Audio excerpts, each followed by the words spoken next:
Hi friends, ఇవాళ ఎంతో టేస్టీగా కమ్మగా కారంగా ఉండే ఆవకాయ పులిహోర ఎలా తయారు చేస్తారో చూద్దాం.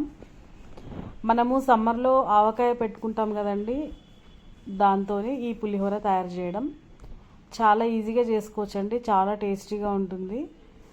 ఏం లేదండి, ఫస్ట్ మనం పోపు తయారు చేసుకోవాలి. ఒక గిన్నెలో కొంచెం ఆయిల్ వేసుకొని మినప్పప్పు, జీలకర్ర, ఆవాలు, కొన్ని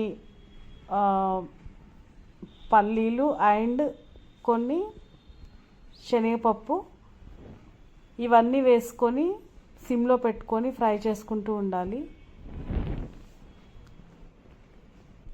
ఇలా పోపు దినుసులు అన్నీ వేసిన తర్వాత లైట్గా ఫ్రై చేసుకొని కొన్ని పచ్చిమిరపకాయలు అలాగే కొంచెం కరివేపాకు కూడా వేసుకోవాలి. కొంచెం ఇంగువ వేస్తే టేస్ట్ బాగుంటుందండి. మీ ఇష్టం ఉంటే వేసుకోవచ్చు, లేకపోతే లేదు. కొంచెం ఎండుమిరపకాయలు కూడా వేసుకోవాలి. తర్వాత మనం ఆల్రెడీ సమ్మర్లో పెట్టుకున్న ఆవకాయని మన రుచి సరిపడా తీసుకొని వేడివేడి అన్నంలో వేసుకొని కలుపుకోవాలి. ఈ వేడివేడి అన్నం కొంచెం స్ప్రెడ్ చేస్తూ ఉంటే కొంచెం హీట్ తగ్గి చేయితో కలుపుకోవడానికి ఈజీగా ఉంటుంది.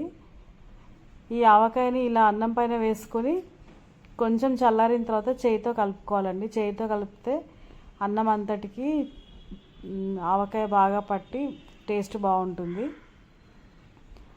అంతే అండి. నెక్స్ట్ మనం ఇలా ఎంత కావాలంటే అంత ఆవకాయ కలుపుకొని మనం ఆల్రెడీ తాలింపు వేసి పెట్టుకున్నాం కదా, అది దీంట్లో వేసి కలుపుకోవడమే. అంతే అండి, ఎంతో టేస్టీ ఆవకాయ పులిహోర రెడీ అయిపోయింది. మీరు కూడా తప్పకుండా ట్రై చేయండి.